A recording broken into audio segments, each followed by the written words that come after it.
Hi there, welcome to my YouTube channel. This is Tina from TinaHeals.com, and if you have a Taurus ascendant, an Aries moon, and a Sagittarius sun, then this is your video. So you have your rising sign in fixed earth, sign ruled by Venus, which is about the physical body and agriculture, banking and finance. Okay, it is the second house in astrology. Now you have your moon in the 12th house, which is Aries, which is cardinal fire.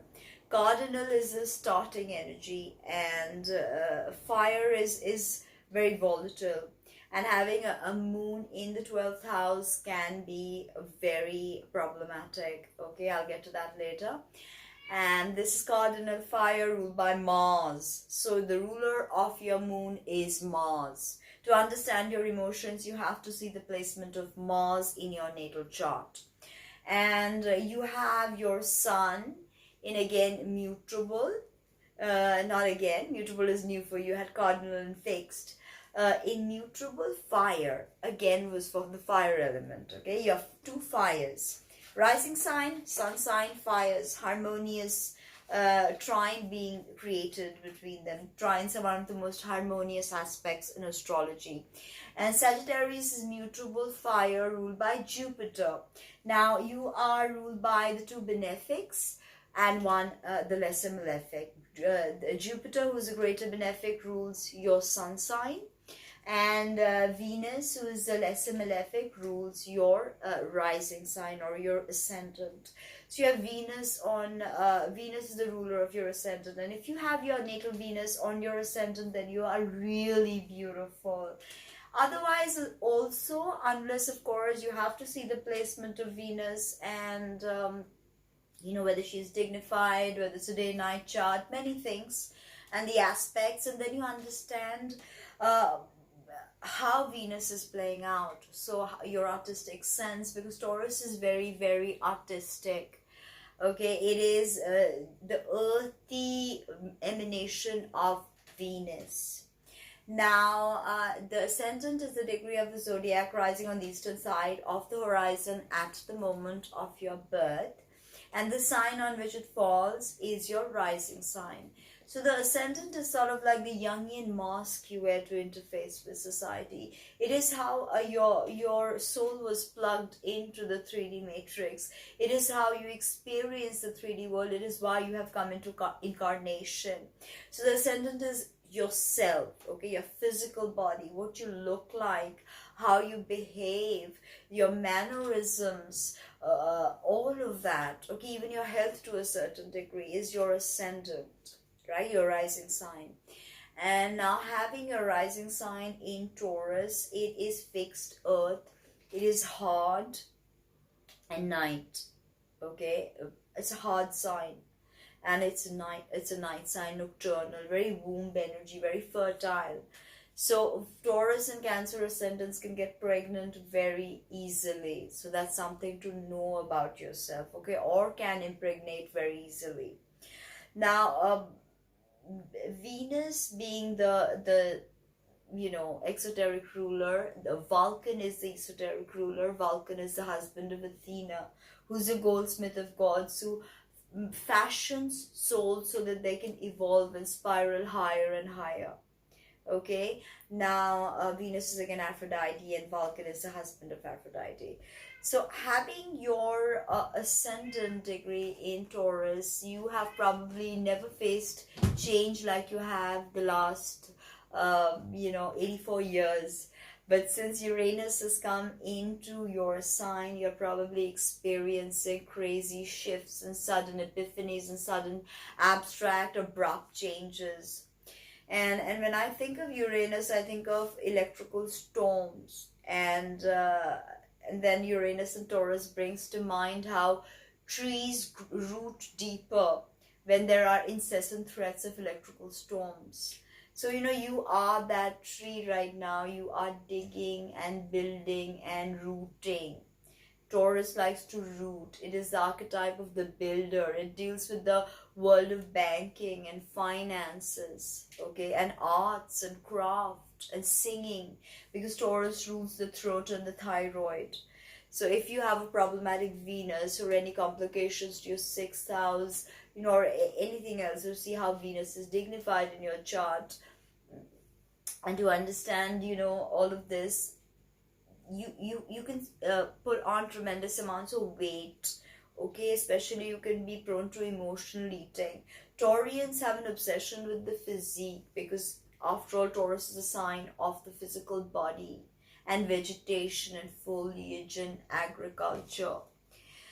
So a very tactile, experiences the world through the five senses very heavily. Venus, the five petal pentagram of Venus, is why the soul falls into incarnation. Venus seduces us into incarnation.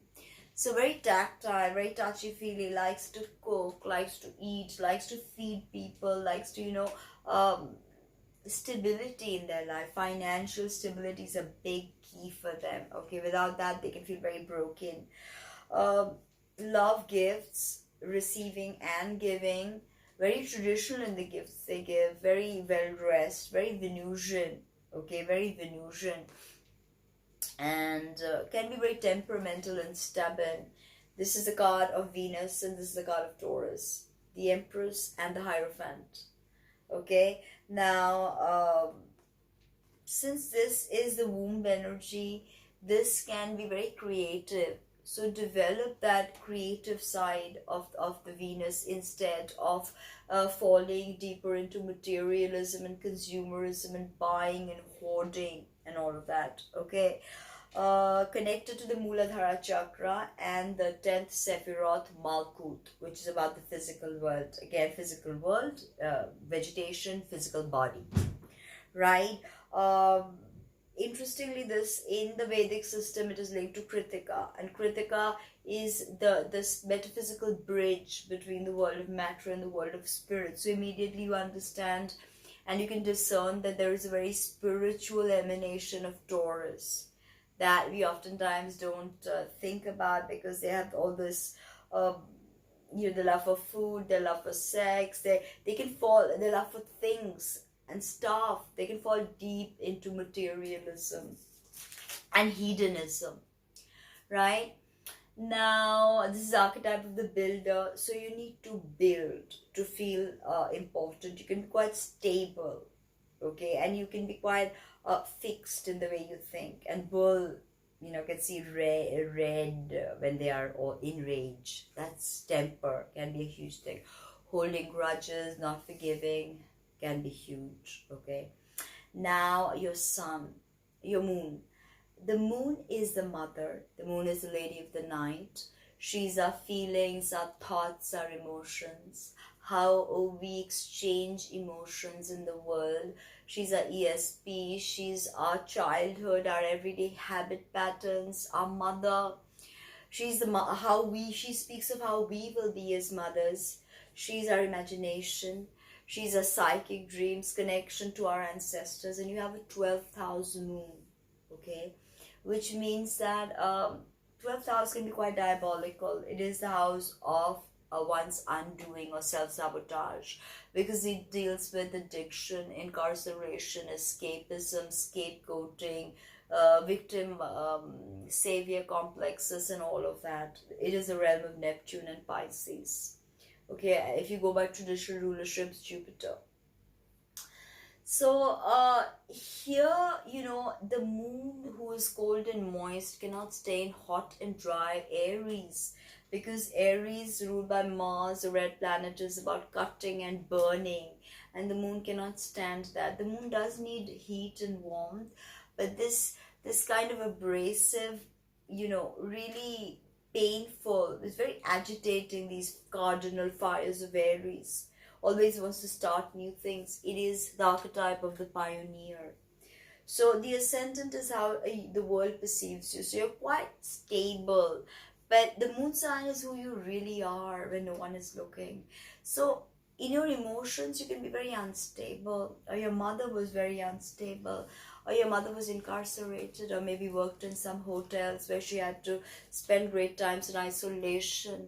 Some kind of confinement comes to mind when you think of 12 houses moons. Confined due to health issues, due to addiction problems and all of that. When you want to escape, you want to, forget about emotions, because Aries moons are not great with emotions.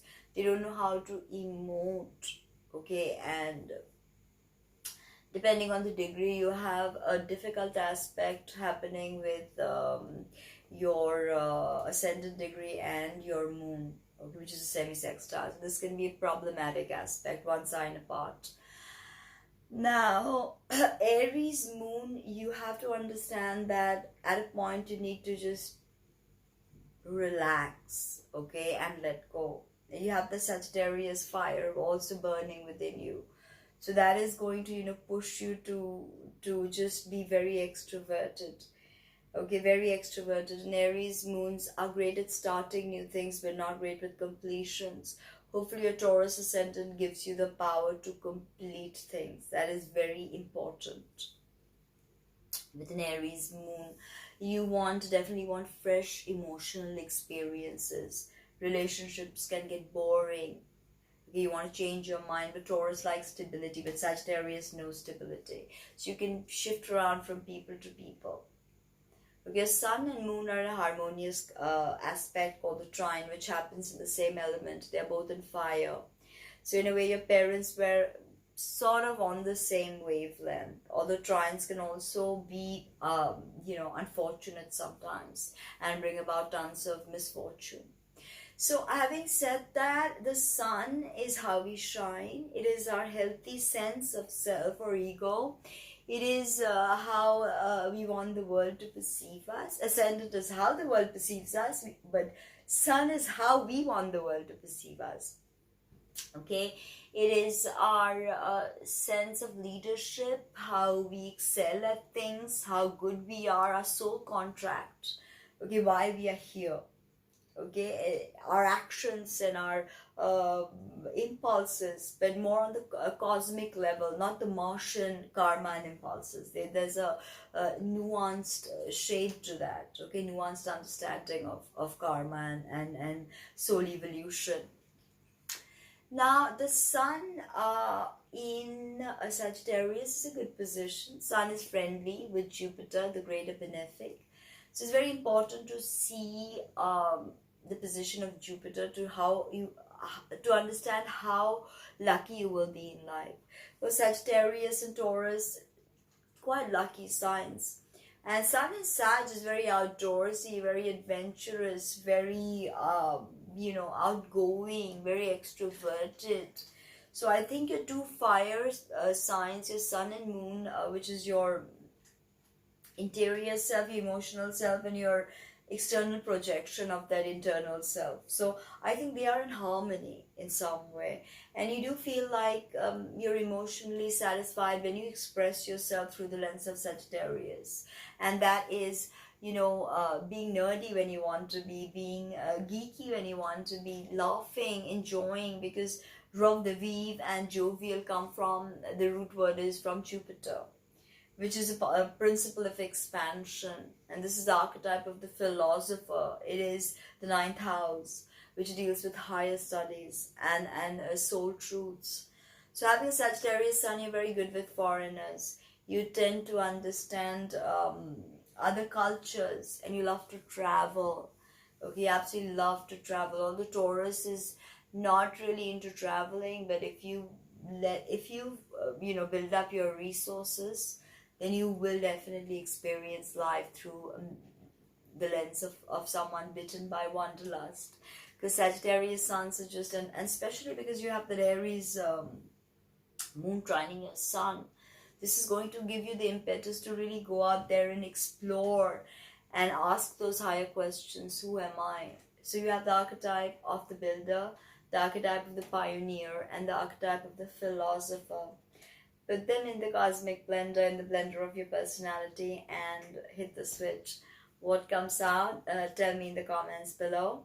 Subscribe, comment, share, like. I couldn't do this without your support. So, and please click the notification button if you want to keep watching my uploads. Thank you.